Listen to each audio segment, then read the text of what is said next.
Yes, നമസ്കാരം ടീച്ചറെ. എല്ലാവർക്കും നമസ്കാരം. നമസ്കാരം. യെസ്, നമ്മളുടെ ഇസ്ലാമിക പണ്ഡിതയോട് ചോദിക്കാം എന്ന നമ്മളുടെ പരിപാടി, അതിൻ്റെ രണ്ടാമത്തെ എപ്പിസോഡാണ് ഇന്ന് നമ്മളിവിടെ കൊണ്ടാടുന്നത്. അപ്പോൾ അതിലേക്ക് വീണ്ടും നമ്മളുടെ പ്രിയപ്പെട്ട ടീച്ചർ ജാമിദ ടീച്ചർക്ക് സ്വാഗതം. ഞാനിതിൻ്റെ കുറിപ്പിലെഴുതിയ കാര്യം തന്നെയാണ് എനിക്ക് ഒന്നുകൂടി ആവർത്തിക്കാനുള്ളത്. കേരളത്തിൽ നിലവിലുള്ള ഒരു സാഹചര്യം എടുത്ത് നോക്കുമ്പോൾ അതിൽ ഇപ്പോൾ നമ്മൾ ഇസ്ലാമിക പണ്ഡിത എന്ന് എടുത്തു പറയാൻ ആരെയും നമുക്ക് കിട്ടാറില്ല. ചില ആളുകൾ പ്രത്യക്ഷപ്പെടാറൊക്കെ ഉണ്ട്. അതിപ്പോൾ നമ്മളുടെ ചില റൈഹാനത്ത് എന്നൊക്കെ പറഞ്ഞിട്ട് ജമാഅത്ത് ഇസ്ലാമിയുടെ ചില ആളുകളൊക്കെ വരുന്നത് കണ്ടിട്ടുണ്ടാവും. എന്നാലും അവർ വായ തുറന്നാൽ പറയുന്ന കാര്യങ്ങളൊക്കെ കേൾക്കുമ്പോൾ എല്ലാ പണ്ഡിതന്മാരും എന്തൊക്കെയാണോ പറയുന്നത് അതിൻ്റെ ഒരു ഫീമെയിൽ വേർഷൻ എന്നുള്ള രീതിയിൽ തന്നെയാണ് നമുക്ക് കാണാൻ കഴിയാറുള്ളൂ. അപ്പോൾ അതിൽ നിന്നെല്ലാം വ്യത്യസ്തം ആയിക്കൊണ്ട് ടീച്ചർ വളരെ കാലങ്ങൾക്ക് മുന്നേ തന്നെ ഇതിൽ കൃത്യമായ രീതിയിൽ ഇടപെടുകയും മതത്തിൻ്റേതായിട്ടുള്ള കാര്യങ്ങൾ വളരെ ഉറച്ച ശബ്ദത്തോടു കൂടി അത് ഉറക്കെ പറയാൻ ടീച്ചർക്ക് സാധിച്ചിട്ടുണ്ട്. അതിലാണ് നമ്മളൊക്കെ വീണുപോയിട്ടുള്ളതും. എന്ന് വെച്ചാൽ ഇപ്പോൾ ഹദീസ് ക്രോഡീകരണവുമായി ബന്ധപ്പെട്ടിട്ടൊക്കെ ടീച്ചർ പണ്ട് നടത്തിയിട്ടുള്ള കാര്യം, സ്ത്രീയുടെ ശവപറമ്പാണ് ഇസ്ലാം എന്നുള്ള രീതിയിൽ നടത്തിയിട്ടുള്ള പ്രഭാഷണമൊക്കെ പണ്ട് ഞാൻ വിശ്വാസിയായിരിക്കുമ്പോൾ തന്നെ കേട്ടിട്ടുള്ളതാണ്. അപ്പോൾ അതിൽ നിന്നൊക്കെ മാറി ഇന്നിപ്പോൾ നമ്മൾ എത്തി നിൽക്കുമ്പോൾ ഇവിടെ വീണ്ടും നമ്മളുടെ ചുറ്റുവട്ടത്തുള്ള പല ഇസ്ലാമിക പണ്ഡിതന്മാർക്കും മറുപടി കൊടുക്കാൻ നമ്മൾ തന്നെ വീണ്ടും വരേണ്ട അവസ്ഥ, അതിൽ ടീച്ചർ തന്നെയാണ് അതിൽ മുൻപന്തിയിൽ നിൽക്കുന്നത്. അപ്പോൾ ഇന്ന് നമുക്ക് അത്തരത്തിലുള്ളൊരു വിഷയമാണ് ചർച്ച ചെയ്യാനുള്ളത്. അത് നമ്മുടെ ഖദീജ ബീവി എന്ന് പറയുന്ന ഇസ്ലാമിലെ പ്രധാനപ്പെട്ട വ്യക്തിയായ മുഹമ്മദ് നബിയുടെ ആദ്യ ഭാര്യ, അതുമായി ബന്ധപ്പെട്ടിട്ടുള്ള ചില വിഷയങ്ങൾ. അത് സാന്ദർഭികമായിട്ട് എന്താണ് അതിൻ്റെ ഒരു പശ്ചാത്തലം എന്നൊന്ന് ചുരുക്കി പറയാം. ഞാൻ ചില വീഡിയോകളിൽ സ്ഥിരമായിട്ട് പറയുന്ന കാര്യമാണ്, അതായത് ഇസ്ലാം സ്ത്രീകളെ വളരെ വലിയ തോതിൽ എംപവർ ചെയ്യുന്നു എന്ന് പറയാൻ വേണ്ടിയിട്ട് ഇവർ പറഞ്ഞു വെക്കുന്ന കുറേ കാര്യങ്ങൾ പറയാറുണ്ട്. അപ്പോൾ കഴിഞ്ഞ ദിവസം നമ്മളൊരു ലൈവ് ചെയ്യുന്ന സമയത്ത് ലൈവായിട്ട് മുഹമ്മദ് നബിയെ ഊക്കാൻ വേണ്ടിയിട്ടൊരു ഒരു വിശ്വാസി വരികയും 10 ഗുണങ്ങൾ ചോദിച്ചപ്പോൾ 10 ഗുണങ്ങൾ പറഞ്ഞിട്ട് പോകുന്നൊരു കാഴ്ചയൊക്കെ നമ്മൾ കണ്ടു. അപ്പോൾ അതിനെയൊക്കെ നമ്മൾ വിമർശിച്ച കൂട്ടത്തിൽ നമ്മൾ പറഞ്ഞു, അതായത് മുഹമ്മദ് നബി വന്നിട്ട് ചെയ്ത ചില പ്രവൃത്തികളുടെ ഭാഗമായിട്ട് അത്യാവശ്യത്തിന് ഒരു നിലയും വിലയൊക്കെയുള്ള ഒരു ആത്മാഭിമാനമുള്ള ഒരു സ്ത്രീയെ പിടിച്ച് പച്ചയായിട്ട് പറഞ്ഞാൽ വേശ്യയാക്കുന്ന പരിപാടിയാണ് മുഹമ്മദ് നബി ചെയ്തു വെച്ചത്. അതിലേറ്റവും ആദ്യത്തെ ഇര എന്ന് പറയുന്നത് ഖദീജ ബീവി തന്നെയാണ്. കാരണം മുഹമ്മദ് നബി പഠിപ്പിക്കുന്നത്, ഹദീസുകളിൽ നമ്മൾ വായിക്കുന്നത്, സ്വന്തം വിവാഹം അത് ഏതെങ്കിലും ഒരു സ്ത്രീ അത് നടപ്പിലാക്കാൻ വേണ്ടി മുന്നോട്ട് വരിക, അത് ആലോചിക്കുക, അതുപോലെ വേറെ ഒരാളുടെ വിവാഹത്തിന് വേണ്ടിയിട്ട് മുന്നോട്ട് വരിക എന്ന് പറയുന്ന കാര്യം ചെയ്താൽ അവൾ അഡൾട്രസ് ആണ് എന്നാണ് ഇസ്ലാം പഠിപ്പിക്കുന്നത്, ഹദീസിൽ കാണുന്നത്. അങ്ങനെ നോക്കുകയാണെന്നുണ്ടെങ്കിൽ സ്വന്തം ഭാര്യ ഖദീജ ബീവി, മുഹമ്മദ് നബിയുടെ ആദ്യ ഭാര്യ, ഒരു അഡൾട്രസ് ആണ് എന്ന് പറഞ്ഞപ്പോൾ ഇതൊരു നുണയാണ് എന്ന് പറഞ്ഞ് നമ്മളുടെ ആനമയിൽ ഒട്ടകം അവർ മുന്നോട്ട് വരികയും അവർ വലിയ വീഡിയോ ഒക്കെ ചെയ്യുകയൊക്കെ ഉണ്ടായി. അപ്പോൾ നമ്മളിത് സ്ഥിരം പറഞ്ഞ് ഇതിൻ്റെ തെളിവുകളൊക്കെ കാണിച്ചു തന്നെയാണ് നമ്മൾ പറയാറുള്ളത്. അപ്പോൾ അതിനെ ഖണ്ഡിക്കാൻ വേണ്ടിയിട്ട് അവർ ചില വാദങ്ങളൊക്കെ വെച്ചതിൽ നിന്നുമാണ് നമ്മൾ ഇന്ന് ചില കാര്യങ്ങൾ പറഞ്ഞു വെക്കുന്നത്. അപ്പോൾ എന്തായാലും ഖദീജ എത്രത്തോളമാണ് ഈ ഇസ്ലാമിൽ നിറഞ്ഞു നിൽക്കുന്നത്, അതുമായി ബന്ധപ്പെട്ടുള്ള കാര്യങ്ങൾ തുടക്കമിട്ടുകൊണ്ട് പറയാൻ വേണ്ടി ഞാൻ ടീച്ചറെ ഒന്ന് ക്ഷണിക്കുകയാണ്. തുടങ്ങിക്കോളൂ. എല്ലാ പ്രേക്ഷകർക്കും വീണ്ടും ഒരിക്കൽ കൂടി ആരിഫിന്റെ ചാനലിൽ കാണാൻ കഴിഞ്ഞതിൽ വളരെ സ്വാഗതം, വളരെ ടീച്ചറുടെ സന്തോഷം. ചാനലില്ലേ? ലൈവ് പോകുന്നുണ്ടാവും, ഞാൻ ശ്രദ്ധിച്ചിട്ടില്ല. യെസ്, ഓക്കെ, ഞാൻ ഒരിക്കൽ കൂടി നോക്കാം. നമ്മൾ ഒരുമിച്ച് നമ്മൾ ജോയിന്റ് ആയിട്ട് ഒരിക്കൽ കൂടിയാണല്ലോ, മൂന്നാമത്തെ തവണയല്ലേ? മൂന്നാമത്തെ തവണ. ഓക്കെ, വീണ്ടും കാണാൻ കഴിഞ്ഞതിൽ വളരെയധികം സന്തോഷം. ഖദീജ വിവാഹത്തെ സംബന്ധിച്ച് നമുക്കറിയാം, പല ആളുകളും പറയും, ഇവിടെ എന്റെ ഹസ്ബൻഡ് നല്ലൊരു വിശ്വാസിയാ, അദ്ദേഹം പറയുന്നത് 10 മിനിറ്റ് ആരിഫിനോട് എനിക്ക് സംസാരിക്കാൻ കിട്ടിയാല് ആരിഫിനെ കൊണ്ട് ഞാൻ ഷഹാദത്ത് ചൊല്ലിപ്പിക്കും എന്നാണ് പറഞ്ഞത്. അപ്പോ എന്റെ ചെറിയ മോനുണ്ട്, ഭയങ്കര ട്രോളിന്റെ ഉസ്താദാണ്, അഗടിക്കാൻ മിടുക്കനാണ്. അപ്പൊ അവൻ പറഞ്ഞു, എന്തിനാണ് ആരിഫ് അങ്കിളിന്റെ അടുത്തേക്കൊക്കെ പോണത് പപ്പ? ഇവിടെ ഉള്ളേ ഉമ്മച്ചി, ഉമ്മച്ചി ഇവിടെ ഇല്ലേ? 10 മിനിറ്റ് എന്തിനാ പപ്പ? 10 ദിവസം എടുത്തു. പെട്ടെന്ന് ഇങ്ങനെ ട്രോളി കുട്ടിക്ക് ഇങ്ങനെ ഇപ്പോഴത്തെ പിള്ളേർ അങ്ങനെയാണല്ലോ, വളരെ പെട്ടെന്ന് വരും. അപ്പൊ എന്നോട് ഒരു ദിവസം ചോദിച്ചു, എനിക്ക് ഫോൺ ചെയ്യാൻ അവസരം ഉണ്ടോ? പിന്നെ എന്തൊക്കെ ഡയറക്റ്റ് ആയിട്ട് വിളിക്കണോ? അതല്ല കോളിംഗ് പ്രോഗ്രാമിൽ വിളിക്കണോ? എങ്ങനെ വേണമെങ്കിലും വിളിക്കാം. അതല്ല, ഖുർആൻ അറബിയാണെന്ന് നിങ്ങൾ എങ്ങനെ പറയും? അല്ല, അവിടെ വിളിച്ച് നിങ്ങൾ അങ്ങനെ സംസാരിക്കും, ഞങ്ങൾ തമ്മിൽ അങ്ങനെ ഓർക്കാറില്ല. അപ്പൊ എന്നാ പിന്നെ അങ്ങനെ ആകട്ടെ എന്ന് വിചാരിക്കും. അതുപോലെ ഈ ഖദീജയുടെ വിവാഹവുമായി ബന്ധപ്പെട്ട് ആയിഷയുടെ വിവാഹം ഏതാണ്ട് നമ്മൾ കഴിഞ്ഞ ദിവസം പൊളിച്ചടുക്കിയിട്ടുണ്ട്. മറുപടിയുമായിട്ടൊന്നും ആരും വന്നിട്ടില്ലല്ലോ, അല്ലെ? നമ്മൾ ഒരുപാട് റെഫറൻസുകൾ ഇട്ടിട്ടാണ് സംസാരിച്ചിട്ടുള്ളത്.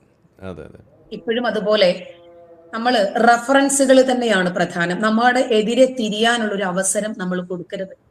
ഇപ്പം 6-ാം നൂറ്റാണ്ടില് വളരെ സമ്പന്നയായ, കുലീനയായ, തറവാടിത്തമുള്ള, ആർജവമുള്ള നല്ല ഒരു പവർഫുൾ ലേഡി ആയിരുന്നു അവര്. ഇവരെ നോക്കിയിട്ടാണ് പ്രവാചകൻ വിവാഹം കഴിക്കാനുള്ള 4 മാനദണ്ഡങ്ങൾ പോലും പഠിപ്പിച്ചത്. അതിലൊന്ന് സമ്പത്താണ്, 2 സൗന്ദര്യമാണ്, 3 തറവാടിത്തമാണ്, 4 ദീനാണ്. ഇത് 4ഉം പറഞ്ഞിട്ട് ആദ്യം സമ്പത്ത്, രണ്ടാമത് സൗന്ദര്യം, 3 തറവാടിത്തം, 4 ദീന്, എന്നിട്ട് അവസാനം പറയാണ് ദീനുള്ളവളെ നീ സ്വന്തമാക്കിക്കൊള്ളാൻ. അപ്പൊ സ്ത്രീധനം വാങ്ങാനും സൗന്ദര്യം നോക്കാനും ഇതൊക്കെ പ്രവാചകനിലൂടെ വന്നതാ. നബി നോക്കിയപ്പോ നബി ഇനിയും കല്യാണം കഴിക്കുമോ ഇല്ലെന്നുള്ള കാര്യം അറിയില്ലല്ലോ, ഇതുകൊണ്ട് അവസാനിക്കുമെന്നാണ് കക്ഷി വിചാരിച്ചിരുന്നത്. അതുകൊണ്ടൊന്ന് വെള്ള പൂശാൻ വേണ്ടിയിട്ട് ഖദീജ വിവാഹത്തെ നബി എടുത്ത് വിവാഹത്തിനുള്ള മാനദണ്ഡമാക്കി മാറ്റിയതാ. അപ്പൊ ഖദീജ വിവാഹം പലപ്പോഴും നമ്മുടെ എം അക്ബറൊക്കെ പറയാറുണ്ട്, എന്ത് ത്യാഗമാണ് പ്രവാചകൻ ചെയ്തത്. ആ കാലഘട്ടത്തിൽ പ്രവാചകന് വിവാഹം കഴിച്ചു കൊടുക്കാൻ പെണ്ണുങ്ങളെയും കൊണ്ട് ലേലത്തിന് ഇറങ്ങുന്നത് പോലെ വാപ്പമാർ ഇറങ്ങുമായിരുന്നാ. മമ്മതെ ഒന്ന് കെട്ടുവോ, മമ്മതെ പ്ലീസ് ഒന്ന് കെട്ടുവോടാ, ഒന്ന് കെട്ടുവോടാ എന്ന് ചോദിച്ചിട്ട് അപ്പോഴും മമ്മത് പറയും, പ്ലീസ് എനിക്ക് കുഫൈത്ത് തന്നിട്ടില്ല, എന്നെ ഉപദ്രവിക്കരുത് പ്ലീസ്. കാരണം കുഫൈത്ത് അറിയാമോ ആരിഫിന്?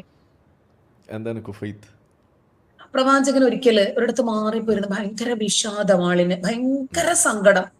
അപ്പോ എന്താണെന്ന് അറിയില്ല, അങ്ങനെ ജിബ്രീൽ പ്രത്യക്ഷപ്പെട്ടു. ജിബ്രീൽ എന്ന് ചോദിച്ചു, എന്ത് പറ്റി മമ്മദ് അണ്ണ, ചുമ്മാ കരഞ്ഞോണ്ടിരിക്കുന്നല്ലോ. അപ്പൊ അണ്ണൻ പറഞ്ഞു, ഡേ എനിക്ക് പഴയതുപോലൊന്നും അത്ര സ്റ്റാമിന ഒന്നും പോരാ. അന്ന് നമ്മുടെ മുസ്ലിം പവർ എക്സ്ട്രാ ഇല്ലല്ലോ, ഹിന്ദു പവർ എക്സ്ട്രാ ഒന്നും അങ്ങനൊന്നും ഇല്ലല്ലോ. അപ്പൊ ഒന്നും അങ്ങോട്ട് പറ്റുന്നില്ലടേ പഴയതുപോലൊന്നും, എന്ത് ചെയ്യാ, എനിക്ക് വല്ലാത്ത വിഷമമാണ് എന്ന് പറഞ്ഞു. അപ്പൊ ജിബ്രീൽ പറഞ്ഞു, നിക്കടേ, അതിന് പരിഹാരം ഉണ്ടാക്കി തരാനല്ലേ ഞാൻ ഇരിക്കുന്നത്. പടച്ചോൻ ചിലപ്പോ നോക്കിക്കാണും, പടച്ചോൻ ഇങ്ങനെ ഒളിഞ്ഞു നോക്കുന്ന ആളാണല്ലോ. അപ്പൊ പടച്ചോന് ചിലപ്പം ബോധ്യപ്പെട്ടിട്ടായിരിക്കും ജിബ്രീലിനെ പറഞ്ഞു വിട്ടത്, അറിയില്ല. അങ്ങനെ ജിബ്രീലിൽ നിന്നൊന്ന് കറങ്ങി, എന്നിട്ട് പെട്ടെന്ന് മാംസം അടങ്ങിയ ഒരു ഭക്ഷണം എടുത്തിട്ട് നബിയുടെ കൈ കൊടുത്തു. നബി ഇത് കഴിച്ചതും നബി അന്നേരം തന്നെ ജിബ്രീലിനോട് പറയുകയാണ്, എനിക്ക് 40 പുരുഷന്റെ ശക്തി ഉള്ളത്. മറ്റേ 30 പുരുഷന്റെ ശക്തി അനസ് റിപ്പോർട്ട് ചെയ്യുന്ന ഹദീസ, ഇത് നബി തന്നെ റിപ്പോർട്ട് ചെയ്യുന്ന ഹദീസ നേരിട്ട്.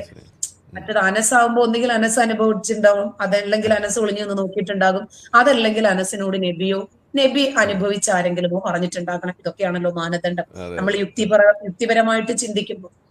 ഇത് നബി തന്നെ പറഞ്ഞതാ, എനിക്ക് 40 പുരുഷന്റെ ശക്തിയുണ്ട്. ചിലപ്പോ 8 കാലം മൂന്നായിരിക്കും കേട്ടോ, ഞാനതാണ് മനസ്സിലാക്കുന്നത്, പോട്ടെ. അപ്പോ ഈ ഖദീജയുടെ വിവാഹത്തെ ഇവര് ത്യാഗം ഊട്ടി ഉറപ്പിക്കുന്നതിന് വേണ്ടി പറയും. നമുക്ക് സപ്പോസ് നമ്മളൊന്ന് ആലോചിച്ചാൽ മനസ്സിലാകും. വാപ്പ ആരെന്ന് അറിയില്ല, ഒരു പയ്യൻ, ഈ പയ്യന്റെ ജോലി അങ്ങാടിയിൽ എല്ലാവരെയും സഹായിക്കലാണ്. ആ കുട്ടി എടുത്തോട് വെക്കടാന്ന് പറയുമ്പോ അത് എടുത്തു വെക്കുക, ഈ ചാക്ക് എടുത്തോട് വെക്കണം, ഇങ്ങോട്ട് പാടാന്ന് നോക്കി ഇങ്ങോട്ട് പോയി, അങ്ങോട്ട് പോടാന്ന് പറയുമ്പോ അങ്ങോട്ട് പോകും. അങ്ങനെ പറയുമ്പോ ഒരാള് തലയ്ക്ക് തട്ടുകയാണ്, മാറി നിന്നിട്ട് നിനക്ക് ഞാൻ ശരിയാക്കി തരാടാ, എനിക്കും വരുവാടാ ഒരു ദിവസം. ഇത് സ്വാഭാവികമായിട്ടുള്ള ഒരു റിയാക്ഷനും ഒരു പ്രതികാര ചിന്തയുമാണ്. അങ്ങനെ ഇരിക്കുമ്പോഴാണ് കക്ഷി ഇവനെയൊക്കെ എന്നെ ഇന്ന് അടിക്കുന്നവനുണ്ടല്ലോ, എന്റെ തോളിൽ തട്ടുന്നവനും ചെവിക്ക് പിടിക്കുന്നവനെയും ഒക്കെ നാളെ എന്റെ ചൂണ്ടുവിരലിട്ട് കറക്കാൻ എനിക്കൊരു അവസരം വരും. നമ്മുടെ അലക്സാണ്ടർ ചവിട്ടി നിന്ന ഭാഗങ്ങളെല്ലാം സ്വന്തമാക്കിയതുപോലെ ശരി എനിക്കൊരു അവസരം വരുമെന്ന് ഇങ്ങനെ മോഹിച്ചപ്പോഴാണ് കക്ഷി ഇങ്ങനെ, ഒന്നാമത്തെ കാര്യം കക്ഷിയെ കുന്നിൻചെരുവിലെ ഈത്തപ്പനെ ഇങ്ങനെയായിരുന്നു നബിയെ വിളിച്ചിരുന്നത്. ഹദീസുകളാണ് കേട്ടാ, ഇതെല്ലാം സ്വഹിയായ റിപ്പോർട്ടുകളാ. ആരെടുത്ത് ക്രോസ് ചെക്ക് ചെയ്താലും ഞാൻ അതിന്റെ റെഫറൻസ് ഇട്ട് വരും. എന്തായാലും ആനമയിൽ ഒട്ടകം എന്നെ പിടിക്കില്ല, 100% എനിക്ക് ഉറപ്പാ. കാരണം ഒന്നിലാണ് അവര് പിടിക്കുന്നതെങ്കിൽ 9 എണ്ണം ഞാൻ റെഫറൻസ് അടക്കം എടുത്ത് അങ്ങോട്ട് ഇട്ട് കൊടുക്കും. അതൊന്ന് ടീച്ചർ പറയണം, ഈ ആനമയിൽ ഒട്ടകം ടീമിന്റെ മുതലാളിയും ടീച്ചറും ഒരേ കോളേജിലാണ് പഠിച്ചെന്നുള്ളത് ഞാൻ ഈ അടുത്ത് അറിയുന്നത്. ജാമിയ നദി വെറുതെ കോളേജ്. അതെ. അല്ല അങ്ങനെയാണല്ലോ. ഇപ്പൊ നമ്മൾ രണ്ടുപേരും നമ്മുടെ വാപ്പാടെ മക്കളാണെന്ന് വിചാരിക്കുക. ഒരു വാപ്പ ഇപ്പോ ആരിഫിന് ബിരിയാണി തന്നു, എനിക്ക് തന്നില്ല. എന്നിട്ട് വാപ്പ എന്നെ പിടിച്ച് പൊതിരി അടിക്കുക, എന്താ നീ തിന്നാത്തത്, എനിക്ക് തന്നില്ലല്ലോ. അപ്പൊ ഒരു കോളേജിൽ പഠിച്ചത് അവർക്ക് അല്ലാഹു സന്മാർഗം കൊടുത്തു, എനിക്ക് തന്നില്ല. രണ്ടുപേരും പഠിച്ചത് ഒന്ന് തന്നെ. ഞാനാണെങ്കിൽ പഠിക്കുന്ന കാലത്തെ സംവാദത്തിനൊക്കെ പോയിരുന്ന ആളാ, സമാജം, പ്രസംഗം, ഇതിനൊക്കെ പോയിരുന്ന ആളാ. അത് പോട്ടെ. അപ്പൊ ഇങ്ങനെ കക്ഷി ഇങ്ങനെ നോക്കിയിരിക്കുകയാണ്, എനിക്കൊരു അവസരം വരും എന്ന് നോക്കിയിരിക്കുന്ന ഒരു കാഴ്ചയാണ്.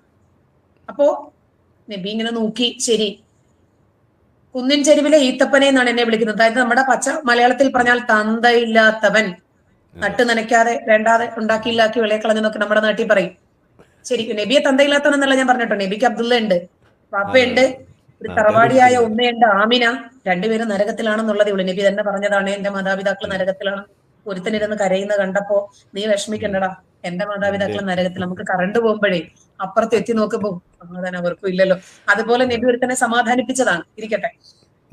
അപ്പൊ ഇങ്ങനെ അപ്പൊ തന്തയില്ലാത്തവനെ എന്നെ ഇങ്ങനെ വിളിക്കുന്നുണ്ട്. കാരണം അബ്ദുള്ള എന്ന് പറഞ്ഞ ഖുറൈശി ഗോത്രത്തിലേക്ക് നബിയെ ചേർത്ത് പറയുന്നുണ്ട്. അവരുമായിട്ട് കുലബന്ധം പോലും ഇല്ല, അവര് അറിഞ്ഞിട്ടില്ല. അപ്പൊ ഇങ്ങനെ ചേർത്ത് പറയുമ്പം അബ്ദുള്ള മരിച്ച് 2.5 വർഷത്തിന് ശേഷമാണ് ആമിന പ്രവാചകനെ പ്രസവിക്കുന്നത്. പ്രവാചകന്റെ അത്ഭുത ജനനം എന്നും പറഞ്ഞ് ഒരു പാർട്ട് തന്നെയുണ്ട്. അപ്പോ ഇസ്ലാമിന്റെ ഒരു ചരിത്ര പുസ്തകമുണ്ട്, നൂറുൽ യഖീൻ എന്നാണ് പറയുന്നത്. അത് എടവണ്ണയുള്ള അബ്ദുസലാം സുലമി എന്റെ അധ്യാപകനായിരുന്നു. അദ്ദേഹത്തിന്റെ ഭാര്യയുണ്ട് അസ്മാബി ടീച്ചർ, എന്നെ ഖുർആൻ ബൈഹാർട്ട് ചെയ്ത് ചെയ്യിപ്പിച്ചിരുന്ന അധ്യാപികയാണ്. അപ്പൊ അദ്ദേഹമാണ് ഇത് പരിഭാഷപ്പെടുത്തിയത്. അതിനകത്തുണ്ട് നബിയുടെ അത്ഭുത ജനനം, അതിനകത്ത് ഈ ഭാഗങ്ങളെല്ലാം പറയുന്നുണ്ട്, ഞാൻ ഈ പറഞ്ഞതെല്ലാം. അപ്പോ നബി അത്രയും 2.5 വർഷം വരെ ആമിന ഗർഭം ധരിച്ചു എന്ന് പറയുന്നുണ്ട്. അതിന്റെ കൂടെ 2.5, അതിനകത്ത് 2.5 അതിനകത്ത് 2.5 സീറത്ത് ബിൻ ഹിഷാമിലാണ് 4 വരെ. പിന്നെ ഇമാം മാലിക്കിന്റെ ഒരു അൽ ഉമ്മ എന്നൊരു പുസ്തകമുണ്ട്, അതിനകത്ത് കർമ്മശാസ്ത്ര ഗ്രന്ഥം, അതിനകത്ത് വേറെ 4 അധികം പറയും. അൽ ഉമ്മ ഗർഭം തന്നെ. അതെ അതെ. അല്ല അവർക്ക് ഗർഭം ധരിക്കേണ്ട ആഗ്രഹങ്ങളായിരിക്കും. അങ്ങനെയാണെങ്കിൽ ഇസ്ലാമിലെ മുലകുടി ബന്ധം ഗർഭം എത്രയാണെന്ന് അറിയാമോ? 2 വയസ്സ് വരെ മുല കൊടുക്കാൻ പറഞ്ഞു. അത് പോട്ടെ, വേറൊരു വിഷയമാണത്. അത് കുറെ ഉണ്ട്. 6 മാസമാണ് ഖുർആനിലെ 6 മാസമാണ് ആകെ ഗർഭധാരണത്തിന്റെ സമയം ഖുർആനിൽ പ്രകാരം. 2 ഖുർആൻ വചനങ്ങളാണ് ഇതിൽ പറയുന്നത്. വിട്ടിരിക്കട്ടെ, വലിയൊരു ടോപ്പിക്കാണത്. അങ്ങനെ ഈ കക്ഷി ഇങ്ങനെ തന്തയില്ലാത്തവനെന്നൊക്കെ വിളിച്ചിരുന്ന സമയത്ത് ഇങ്ങനെ വാപ്പയില്ല, ഉമ്മയില്ല, സംരക്ഷിക്കാൻ ആരുമില്ല, തറവാടില്ല, കക്ഷി എവിടെയെങ്കിലും ഒക്കെ കിടന്നുറങ്ങും. അങ്ങനെയുള്ള ഒരാൾക്ക് എന്റെ മോളെ ഒന്ന് കെട്ടുകൂടെ എന്ന് ചോദിച്ചാൽ അത്രയ്ക്ക് ദാരിദ്ര്യമായിരുന്നു ആ കാലത്ത്. അപ്പൊ നബി ഒന്നാമത്തെ കാര്യം ആരും അടുപ്പിക്കുമായിരുന്നില്ല. ഒന്നാമത് ഇത് തന്നെയാണ്. കാരണം അവിടെ പ്രത്യേകിച്ച് ഗോത്രങ്ങൾ തമ്മിലുള്ള കലഹങ്ങളായിരുന്നു. ചെറിയ ചെറിയ കലഹം. അതായത് ഇയാളുടെ കന്നുകാലി അപ്പുറത്തെ വീട്ടിലെ പറമ്പിലേക്ക് കയറിയാല് ഇവര് തമ്മിൽ അടിയായി. പരസ്പരം വാക്കേറ്റമേ ഉണ്ടായിരുന്നുള്ളൂ. നബി വന്നിട്ട് ഇവരുടെ കയ്യിലേക്ക് ഇരുമ്പ് നമുക്ക് തന്നിട്ടുണ്ടേ, ഇവരുടെ വെറുതെ പറഞ്ഞ് നിങ്ങൾ ബുദ്ധിമുട്ടുന്നേ, ഇരുമ്പ് പടച്ചോൻ തന്നത് പ്രയോജനപ്പെടുത്തടേ എന്ന് പറഞ്ഞിട്ട് ആയുധങ്ങളൊക്കെ വെച്ചിട്ട് യുദ്ധം ചെയ്യാൻ പ്രേരിപ്പിച്ച് തന്നെയുള്ള കക്ഷി ഒരു പോയിന്റും കൂടി ഇട്ടു കൊടുത്തു. ചൈനയിൽ ചെന്നിട്ടായാലും നിങ്ങൾ വിജ്ഞാനം സ്വീകരിക്കണമെന്ന്, ആയുധകലെ അങ്ങനെയൊക്കെ പറഞ്ഞിട്ടുണ്ട്. അങ്ങനെ ഇരിക്കുമ്പോഴാണ് കക്ഷി മക്കയിലെത്തുന്നു. ആ സമയത്ത് ഒരു 10-25 വയസ്സാണുള്ളത്. സമയത്ത് ഖദീജയെ കണ്ടു. കക്ഷിക്ക് മോഹം ഉദിച്ചു. എവിടെ നിന്നൊക്കെയോ കടവും ഇടവും ഒക്കെ വാങ്ങിച്ച് കക്ഷി ആയിഷ എങ്ങനെയെങ്കിലും ഇവരെ ഇംപ്രസ് ചെയ്യിപ്പിക്കണ്ടേ. ഈ കാലഘട്ടത്തില് എനിക്കൊരു മോനുണ്ട്, ഹോട്ടൽ മാനേജ്മെന്റ് പഠിക്കുക, +2 കഴിഞ്ഞിട്ട്. അവനാണെങ്കിൽ ഇവിടുന്ന് എന്നെ കൊണ്ട് കരഞ്ഞു വിളിച്ച് വണ്ടിക്കുള്ളിക്ക് പൈസയും വാങ്ങിച്ചുകൊണ്ട് പോകും. എന്നിട്ട് പെൺകുട്ടികൾക്ക് ഐസ്ക്രീമും ഒക്കെ വാങ്ങിച്ചു കൊടുത്തിട്ട് കക്ഷി നടന്നു വരും. നീ എന്തിനാടാ ഇത്രയും ത്യാഗം സഹിക്കുന്ന? അല്ല, അവര് ചോദിക്കുമ്പോ ഞാൻ എന്ത് പറയും, ത്യാഗം സഹിക്കുന്നതാണ്. അതുപോലെ പിന്നെ ഈ ഖദീജയ്ക്ക് മൈസറത്ത് എന്ന് പറഞ്ഞ വളരെ വിശ്വസ്തയായിട്ടുള്ള ഒരു സേവക ഉണ്ടായിരുന്നു. അപ്പൊ ഈ സ്ത്രീ ഇങ്ങനെ നബിയെ കുറിച്ച് പലപ്പോഴും കേട്ട് ഭയങ്കര വിശ്വസ്തനാണ്. ഈ വിശ്വസ്തനാണെന്ന് പറഞ്ഞത് അദ്ദേഹം തന്നെയാണ് കേട്ടോ, വേറെ ആരും അറിഞ്ഞിട്ടില്ല. വിമൽ കുമാർ എന്ന് എന്നെ ഞാനാണ് വിളിക്കുന്നതെന്ന് ദിലീപ് പറയുന്നില്ല ഏതൊരു സിനിമയില്. അതുപോലെ വിശ്വസ്തനെന്ന് കക്ഷി തന്നെ വിളിക്കുന്നതാ. അങ്ങനെ പിന്നെ മൈസറത്ത് അറിയുന്നു. മൈസറത്ത് എന്ന് പറയുന്ന അടിമ സ്ത്രീ ചെന്ന് ഖദീജയോട് പറയുന്നു, അതെ ഇങ്ങനെ ഒരാള് വന്നിട്ടുണ്ട്, യുവാവാണ്. ഖദീജ ആണെങ്കിൽ 2 കല്യാണവും കഴിഞ്ഞ് മക്കളും ഒക്കെ ആയിട്ട് ഭർത്താവിനെ ഒക്കെ ഒഴിവാക്കി, ഒരാൾ മരിച്ചു. അങ്ങനെ നിൽക്കുന്ന സമയമാണ്. എന്നാ പിന്നെ അയാളെ വിളിച്ചു. അപ്പൊ അയാൾക്കും ഒരു ജോലി വേണം. അങ്ങനെ വന്നു. ശരി, ജോലി കൊടുത്തു. കക്ഷി എവിടെയൊക്കെയോ സിറിയയിലേക്കാണെന്ന് പോയത്. പലയിടത്തും പോയി ബിസിനസ് ഒക്കെ ചെയ്ത്, കച്ചവടം ഒക്കെ ചെയ്ത് കൂടുതൽ പൈസ കൊണ്ടുവന്നു. നിങ്ങൾ കടം വാങ്ങിച്ചതുപോലെ ആയിരിക്കും. കൂടുതൽ കൊണ്ടുവന്നിട്ട് പറഞ്ഞു, നല്ല ലാഭമുണ്ട് കേട്ടോ, ഇംപ്രസ് ചെയ്യിപ്പിക്കാനുള്ള ഒരു ഐഡിയ ആണെന്നാണ് ഞാൻ മനസ്സിലാക്കുന്നത്. കാരണം അതുവരെ ഒരുപാട് ആളുകൾ ഇവരുടെ കൂടെ നിന്നിട്ട് പോലും ഇത്രയും ലാഭം കിട്ടിയിട്ടില്ല. അങ്ങനെ എന്നാ ശരി, പിന്നെ വിശ്വാസം നേടിയെടുക്കുക എന്നുള്ളതാണല്ലോ. അപ്പൊ first impression is a best impression. Khadija impressed ആയി. ശരി, എന്നാ കുഴപ്പമില്ല. വാപ്പയോട് കാര്യങ്ങളൊക്കെ അവതരിപ്പിക്കുന്നു. അപ്പൊ അവരാരും സമ്മതിക്കുന്നില്ല. ഇയാളുടെ കുലമഹിമ, തറവാടിത്തം, പിന്നെ ഇതൊക്കെ അവർക്ക് പ്രശ്നമാണ്. കാരണം ഈ ഖദീജയുടെ വാപ്പ എന്ന് പറഞ്ഞാൽ ആ നാട്ടിലെ ഭയങ്കര പ്രമാണിയാണ്. അപ്പോ 6-ാം നൂറ്റാണ്ടിലെ ഏറ്റവും വലിയ പണക്കാരിയായ, ബിസിനസ്സുകാരിയായ ഒരു ഖദീജയെ കൂടി ഉണ്ടാക്കിയ നാടാണ് മക്ക. അതല്ലാതെ സ്ത്രീ വീട്ടിനകത്ത് അടങ്ങിയിരിക്കണമെന്നും പേറിയന്ത്രമാണെന്നും പഠിപ്പിച്ചിട്ടില്ല ആ കാലത്ത്. പിതാവ് ഹുവൈലിദ്, അയാൾ മരിച്ചപ്പോ അയാളുടെ സമ്പത്ത് മുഴുവനും കൈവന്നത് ഖദീജയില്ല. അയാളുടെ സഹോദരന്മാർക്കൊന്നും പോയിട്ടില്ല, സഹോദരിമാർക്കും പോയിട്ടില്ല, അവരുടെ മക്കൾക്കും പോയിട്ടില്ല. മുഴുവൻ സമ്പത്തും ഖദീജയുടെ കയ്യിലാ വന്നത്. പിന്നീടാണ് നബി ഇങ്ങനെ ആക്കി മാറ്റിയത്. കാരണം ഇതൊക്കെയായിരിക്കും കാര്യം. അപ്പൊ മക്ക അതുപോലെയുള്ള ഒരുപാട് സ്ത്രീകൾക്ക്, തന്നെയുമല്ല അവരുടെ മൈസറത്ത് എന്ന് പറയുന്ന അടിമ സ്ത്രീ, അവരും സ്ത്രീയാണ്. അവരും സ്വതന്ത്രമായി ഖദീജയ്ക്ക് വിടുവേല ചെയ്യുന്ന ആളാണ്, ബിസിനസ്സുകാരിയാണ്. അപ്പോ അങ്ങനെ മക്ക ഒരുപാട് ധീരന്മാരായ പുരുഷന്മാരെ പോലെ തന്നെ സ്ത്രീകൾ, അതായത് ഈക്വാലിറ്റി ഉണ്ടായിരുന്നു അന്ന് ആ നാട്ടില്. അന്ന് ഇസ്ലാം എന്ന് പറയുന്ന മുഹമ്മദ് ഉൽപ്പാദിപ്പിച്ച ഒരു ഭ്രാന്തൻ നിലപാടുകളും ഈ കാടത്തരം പിടിച്ച മതവും ഒന്നും അന്നില്ലായിരുന്നു. അന്ന് മറ്റ് സ്ഥലങ്ങളിലുമൊക്കെ സ്ത്രീകൾക്ക് മക്കയിലുള്ളതുപോലെ തന്നെ അവകാശങ്ങളും സ്വാതന്ത്ര്യങ്ങളും ഒക്കെ അനുഭവിച്ചിട്ടുണ്ടായിരുന്നു. അനുവദിക്കാത്ത നാടുകളുമുണ്ട് കേട്ടോ. എന്നാലും ഇന്നത്തെ അഫ്ഗാൻ പോലെ അധപ്പതിച്ചിരുന്നില്ല അന്നും. അങ്ങനെ ഖദീജ അവിടുത്തെ ഏറ്റവും ദരിദ്രവാസിയായിട്ടുള്ള ഒരു പയ്യനെ പ്രേമിച്ചു എന്നൊക്കെ പറയുന്നത് തെറ്റാണ്. ഇയാളെ കിട്ടി. അപ്പൊ ഇയാൾക്ക് ബിസിനസ് ശരി, പിന്നെ ഇങ്ങോട്ട് ചാടടാ കുഞ്ഞിരാമ എന്ന് പറയുമ്പോ ഇങ്ങോട്ടും, അങ്ങോട്ട് ചാടടാ കുഞ്ഞിരാമ എന്ന് പറഞ്ഞാൽ അങ്ങോട്ടും ചാടും. അതാണ് ഖദീജയും വിചാരിച്ചത്. പിന്നെ ഒരാളും വേണം, ഒരു യുവാവാണ്, സ്വാഭാവികമാണ്. ഇവരാണെങ്കിൽ അതീവ സുന്ദരിയായ സ്ത്രീയാണ്. അപ്പൊ അങ്ങനെ അവർക്ക് മോഹം ഉദിച്ചു. ശരി എന്നാ ഓക്കെ, ജോലിക്ക് വെച്ചു, വിശ്വസിക്കാവുന്ന ഒരുത്തരാണ്, കൊള്ളാമെന്ന് തോന്നി. അങ്ങനെ അവര് മൂന്നാമത്തെ ഭർത്താവായി. സ്വയംവരം നടത്ത കുടുംബത്തിൽ ആരും സമ്മതിച്ചിട്ടില്ല. ഇവര് തന്നെ, കാരണം ഇവർക്ക് പ്രതാപമുണ്ട്, ഇവർക്ക് ആഢ്യത്വമുണ്ട്, ഇവര് ഫിനാൻഷ്യലി ഫ്രീഡം നേടിയ സ്ത്രീയാണ്. അപ്പോ അന്നത്തെ കാലഘട്ടത്തിൽ നമ്മൾ ഇന്ന് എഡ്യൂക്കേറ്റഡ് ആണെന്ന് പറയുന്നത് പോലെ അന്ന് അവര് സ്വയം പര്യാപ്തത വരിച്ച ഒരു സ്ത്രീയാണ്. അപ്പൊ അത്രയും പ്രതാപമുള്ള അതീവ സുന്ദരിയായ സൗന്ദര്യത്തിൽ വീണു പോകുന്ന ആളാണ് ഇദ്ദേഹം എന്ന് 33-ാം അധ്യായം സൂറത്തുൽ അഹ്സാബിലെ 52-ൽ അള്ളാഹു പറഞ്ഞു വെക്കുന്നുണ്ട്. അങ്ങനെ ഈ സ്ത്രീ എന്നെ കെട്ടുമെന്ന് ചോദിച്ചു കഴിഞ്ഞാൽ ഇല്ല എന്ന് പറയാൻ പറ്റുമോ? വൈദ്യൻ കൽപ്പിച്ചതും അല്ലെ ദൈവം ഇച്ഛിച്ചതും പാല് എന്ന് പറയണത് പോലെ ശരി, രണ്ടും ഒന്ന് തന്നെ, ഓക്കെ. അങ്ങനെ ഇദ്ദേഹത്തിന് അടിച്ച ലോട്ടറി എടുത്താൽ എങ്ങനെ ഇരിക്കും? മറ്റത് ഭാഗ്യപരീക്ഷണമാണ്, അടിക്കുമോ ഇല്ലെന്ന് അറിയില്ല. അങ്ങനെ ശരി, എന്തായിരുന്നാലും ഖദീജ ഇദ്ദേഹത്തോട് ആത്മാർത്ഥത കാണിച്ചത് കൊണ്ടാണോ എന്തായിരുന്നാലും ശരി, സിറിയയിലേക്കൊക്കെ കച്ചവടത്തിന് പോകാൻ, ഷാമിലേക്ക് ഒക്കെ കച്ചവടത്തിന് പോകാൻ വേണ്ടിയിട്ട് കക്ഷിയെ തന്നെ ഇദ്ദേഹം തെരഞ്ഞെടുത്തു. ഇനിയും ഇദ്ദേഹം ഒരുപാട് ഭാര്യമാരുണ്ടായിരുന്നു, ആരും പ്രസവിച്ചിട്ടില്ല. ആകെ ഖദീജ മാത്രമേ പ്രസവിച്ചിട്ടുള്ളൂ. പോട്ടെ, എട്ടുകാലി മമ്മൂനിനെ പോലെ എവിടെ ആര് പ്രസവിച്ചാലും അത് എന്റെ മക്കളാണ് എന്ന് പറയുന്നത് പോലെ വേറെ ഒരു ഭാര്യമാരും പ്രസവിച്ചിട്ടില്ല. ഇനിയിപ്പോ ഖദീജയ്ക്ക് ഇദ്ദേഹത്തിലുള്ള കുട്ടികളാണോ എന്നും അറിയില്ല കേട്ടോ ഫാത്തിമ. അതാണ് നമ്മൾ പരിശോധിക്കണം. കാരണം ആയിഷയുടെ ഒക്കെ ശൈശവം, ബാല്യം, കൗമാരം, യൗവനം, വാർദ്ധക്യം ഇതെല്ലാം ഒരു പൂവ് തറയിലിട്ട് ചവിട്ടി അരയ്ക്കുന്നത് പോലെ അരച്ചു കളഞ്ഞു. അതിനൊന്നും ഇവർക്ക് ഒരു വിഷമവും ഇല്ല.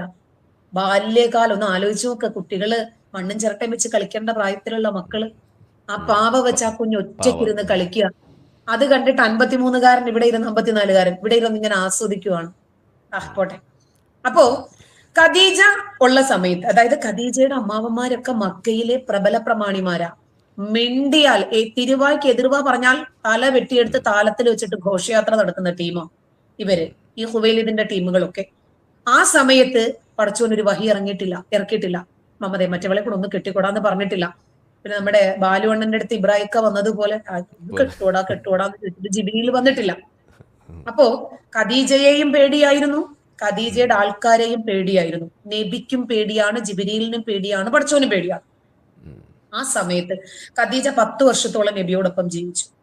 ആ 10 വർഷവും നബി പിന്നെ കെട്ടുന്നതിനെ കുറിച്ച് പോയിട്ട് അടിമകളെ ഒന്ന് നോക്കി ആസ്വദിക്കുന്നതിന് പോലും കക്ഷി തയ്യാറായിട്ടില്ല. പിന്നീട് സീരിയലാ, തുരുതുരേ കെട്ടല. പിന്നീട് കക്ഷി വിചാരിച്ചു കെട്ടുന്നത് ഒരു ബാധ്യതയാണ്, അടിമകളാക്കിയേക്കാം. അങ്ങനെ മലക്കത്ത് അയ്മാനിക്കും, വലങ്കൈ ഉടമപ്പെടുത്തിയ അടിമകൾ.